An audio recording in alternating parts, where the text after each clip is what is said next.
Sur cette ligne des Albatros, mais là ça colle pas l'essor et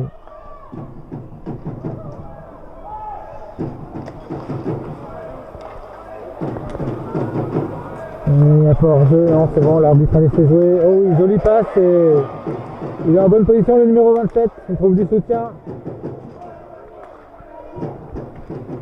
Dunkerque se dégage comme ils peuvent, changement de ligne, on envoie dans le fond, prend pas de risque, on va changer, voilà.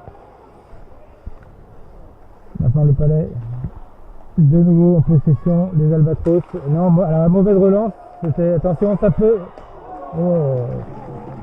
Et bel arrêt, grosse occasion pour Dunkerque là sur cette mauvaise relance qui a été exploitée en une passe, on s'est retrouvé devant la cage. Voilà le genre d'erreur qu'il ne faut pas faire. Heureusement Guerriero, heureusement pour Brest, malheureusement pour Dunkerque. Et ben voilà, but pour Dunkerque.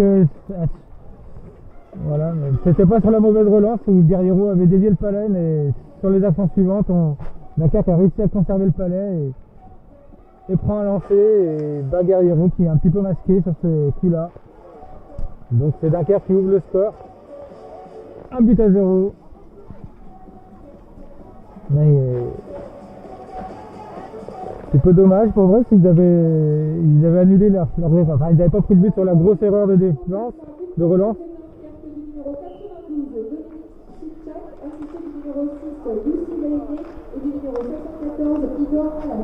Voilà, vous avez entendu le buteur et les assistances. Et cette fois, c'est le joueur finlandais pour Brest qui se retrouve, oh là là, qui était en bonne position, qui a pu lancer sur le gardien et Duquesne qui fait un très bel arrêt là-dessus.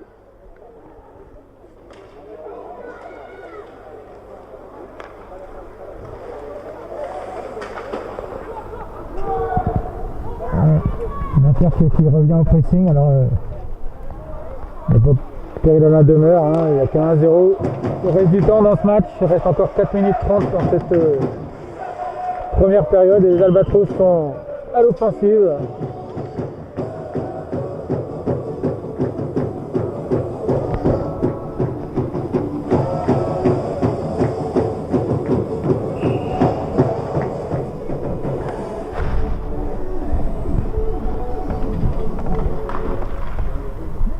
C'est un but de jeu gagné par Brest, lancé de la bleue et tout de suite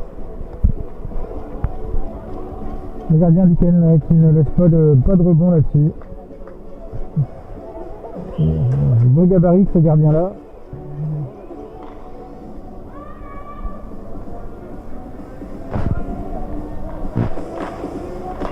Voilà, le jeu sera à refaire, on a bougé trop vite.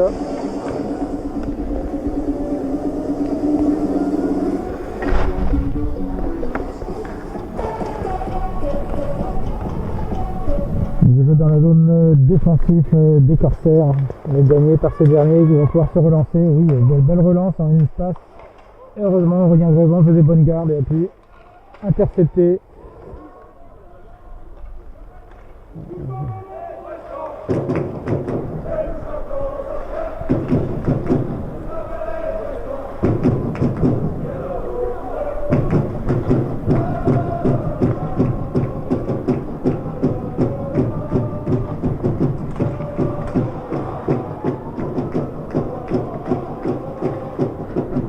Cette fois c'est Brest qui met un bon pressing et qui est bien placé. Il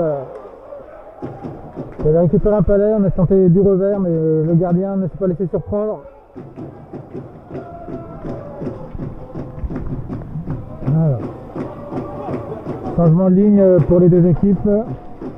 Oui, attention, contre-attaque, on est rentré en zone, un lancer.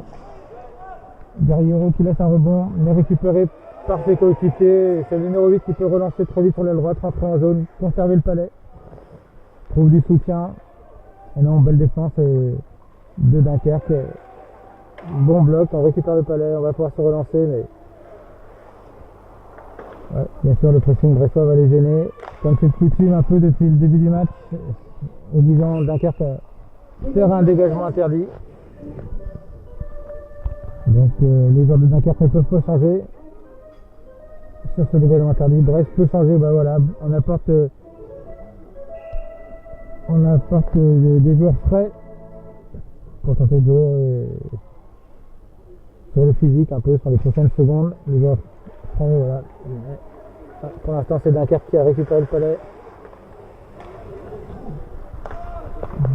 Qui se relance très proprement aussi. Maintenant qui est dans la zone offensive. Moins de pressing pour Dunkerque, on est quand même à 2 au fond. Et voilà. On arrive à fond. Ah, voilà. Simcap qui pressait bien là, qui gênait la défense et la sortie de zone brestoise. Cette fois c'est Dunkerque qui a changé de joueur. Ah, voilà. Et cette fois c'est Dunkerque qui fait une grosse erreur de perte de palais dans la zone défensive. Ça aurait pu être très très dangereux. Un peu à l'instar de ce qu'a fait Brest tout à l'heure. Mais sans conséquence cette fois pour les Corsaires. Mais attention, perdre un palais dans la zone défensive, c'est tout de suite problématique. Et voilà.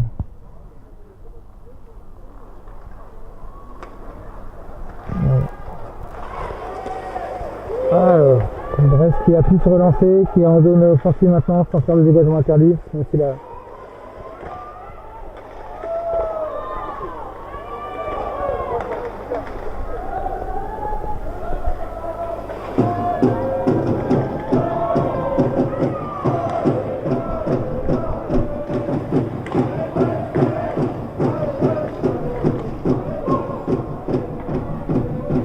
C'est encore aux Albatros de faire un gros pressing là.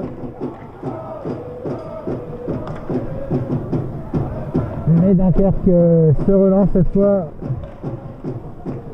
Ouais, ils étaient en fin de shift sur cette ligne, alors changement de ligne effectivement. Et voilà, nous venons de rentrer dans la dernière minute de jeu de cette première période, toujours 1-0 si vous nous rejoignez pour les Corsaires. Et cette fois c'est un dégagement interdit, oui. C'est le Brestois qui